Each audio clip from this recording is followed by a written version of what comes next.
In the spring of 1945, as Allied forces crossed into Germany and the war in Europe entered its final weeks, an American soldier searching a toilet at Bonn University pulled out a collection of paper scraps that had been stuffed into the drain. They were fragments of a list: names, specializations, institutional affiliations, a catalog of scientists who had been working for the Third Reich. The list was passed up through the intelligence chain, eventually reaching American and British officers who understood immediately what they were holding. It was a recruitment directory, and the United States government, before the war was even over, began to use it. What followed was a program that recruited more than 1,600 German scientists, engineers, and technicians, and brought them to the United States between 1945 and 1959. It was called Operation Paperclip. The name came from an administrative detail. Recruiters placed actual paper clips on the files of scientists they wanted, which was a signal to the investigators who reviewed immigration dossiers to perform only the most cursory examination of what the files contained. The paperclip meant, "Do not look too closely. This man is one of ours." Many of the men whose files received that paperclip were former members of the Nazi Party. Several were members of the SS. Some had overseen facilities where prisoners were worked to death. One had personally visited a concentration camp to select slave laborers for his rocket program. These facts were in their files, and then systematically they were removed. The program began with a calculation that was, in its own terms, straightforward. The war was ending. The Soviet Union was advancing from the east. German science had produced technologies, guided missiles, jet engines, nerve agents, supersonic aerodynamics that were years ahead of anything the Allied powers had developed independently. The scientists who had built those technologies were about to become either American assets or Soviet ones. The United States government decided they would be American. President Truman officially sanctioned the program on the condition that no actual Nazi Party members or active Nazi supporters would be recruited. This restriction was real. It simply was not followed.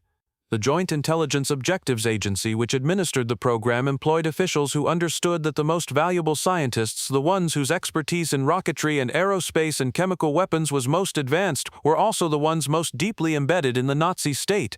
Their value and their crimes were inseparable. To bring them in under Truman's conditions would mean leaving behind the men who had actually run the programs. So the officials responsible for vetting the immigration dossiers did something bureaucratically simple and historically extraordinary. They altered the files. Security reports were rewritten. SS memberships were omitted. Participation in programs that used slave labor was reframed or removed entirely. In the most documented cases, the original military intelligence report on one of the program's most prominent recruits described him as an SS officer and a Nazi Party member who represented a security threat. The Joint Intelligence Objectives Agency version that reached State Department reviewers described a man who may have been an SS officer and whose political inclinations were primarily directed inward. The word may have transforms a fact into a possibility. The file was approved. The man came to the United States. The most prominent of the paperclip recruits was the technical director of Germany's wartime rocket program, a man who had been one of the leading figures of the Nazi state's weapons development apparatus and who would go on to become one of the most celebrated scientists in American history, the director of NASA's Marshall Space Flight Center, and the chief architect of the Saturn V rocket that sent human beings to the moon. He had joined the Nazi Party in 1937. He was made an SS officer in 1940. The V-2 missiles his program developed were fired at London, Antwerp, Paris, and dozens of other cities. Roughly 9,000 civilians and military personnel died in these attacks. The missiles were built at an underground factory in the Nordhausen Mountains called Mittelwerk, which was supplied with labor from a nearby concentration camp called Dora. The conditions at Mittelwerk were documented by the American soldiers who liberated it in April 1945, weeks before the war ended. They found bodies in the tunnels. They found prisoners too weak to stand. They found the infrastructure of a production facility that had consumed human beings as a manufacturing input.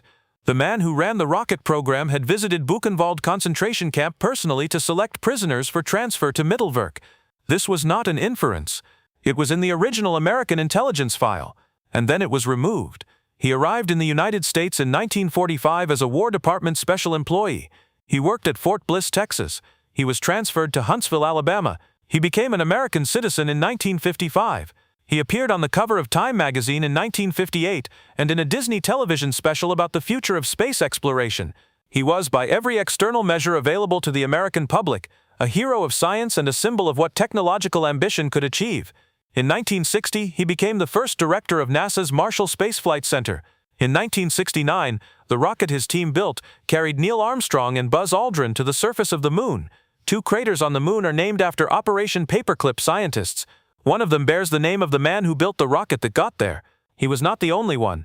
The first director of NASA's Kennedy Space Center, the man who oversaw the launch of Apollo 11, was a former SS member whose wartime record had been sanitized before he entered the United States. He received NASA's Distinguished Service Medal in 19... The chief engineer of the Saturn V rocket, who directly supervised the Mittelwerk production facility as its operations director, had been described by American officials in Germany as an ardent Nazi who was present when prisoners were executed in the tunnels. His wartime classification by both American and West German officials was that of a war criminal. In the United States, that classification was replaced by a new personnel file. He worked at the Marshall Space Flight Center for decades. He was awarded NASA's Distinguished Service Medal in 1969, the same year the rocket he helped build reached the Moon. In 1984, the Office of Special Investigations, a Justice Department unit established in 1979 specifically to investigate Nazi war criminals living in the United States, presented him with the evidence from his own wartime past. He signed an agreement to leave the United States and renounce his citizenship to avoid prosecution. A German court in 1987 ruled there was insufficient evidence to try him for war crimes. He died in 1996. No criminal conviction was ever recorded. A third paperclip scientist, a physician who made foundational contributions to American space medicine, the study of how the human body responds to conditions in space, was later linked to medical experiments conducted on prisoners at the Dachau concentration camp. Research facilities in Texas bore his name for decades. When the historical record became undeniable, the facilities were renamed.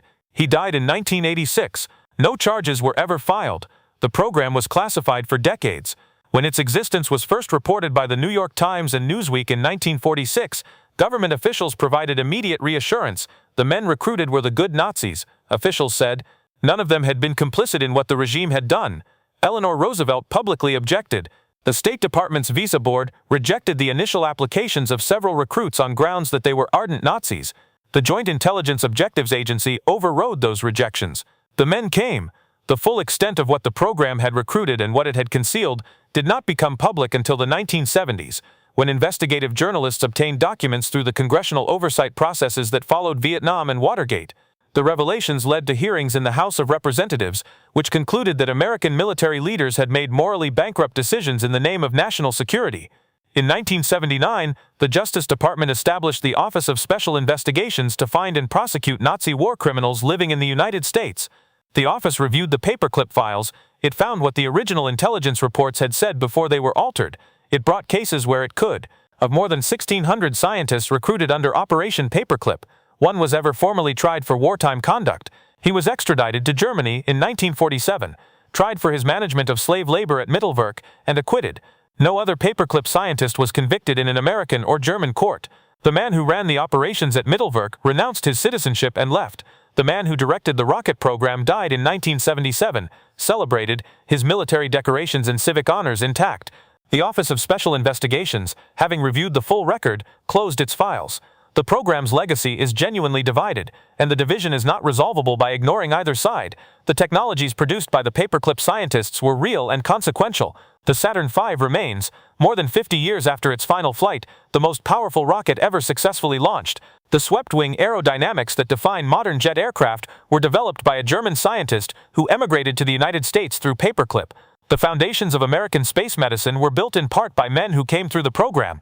The intellectual reparations extracted from the Third Reich, the patents, the industrial processes, the knowledge that would have otherwise gone to the Soviet Union, were valued by the government that received them at $10 billion. The cost of that knowledge was also real and also not resolvable by ignoring it.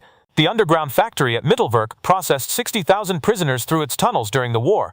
Roughly 20,000 of them died there, of disease, of malnutrition, of the conditions that production quotas and SS management maintained, because the schedule for the rockets mattered more than the survival of the people building them. Some were hanged publicly in the tunnels as discipline. The man who managed those production quotas received the Distinguished Service Medal from NASA in 1969 and lived quietly in San Jose, California for another 15 years before the files caught up with him. The question that Operation Paperclip leaves behind is not whether the program produced results. It clearly did. The question is what it cost to answer the question that way, what it meant for a country that had just fought a war against a regime defined by its willingness to treat human beings as instruments of national purpose to immediately, secretly, and systematically do the same thing with the men who had run that regime's machinery. The program has been declassified. The files, the original ones and the altered ones, are in the National Archives. The Distinguished Service Medals were not revoked. The moon craters still have the same names.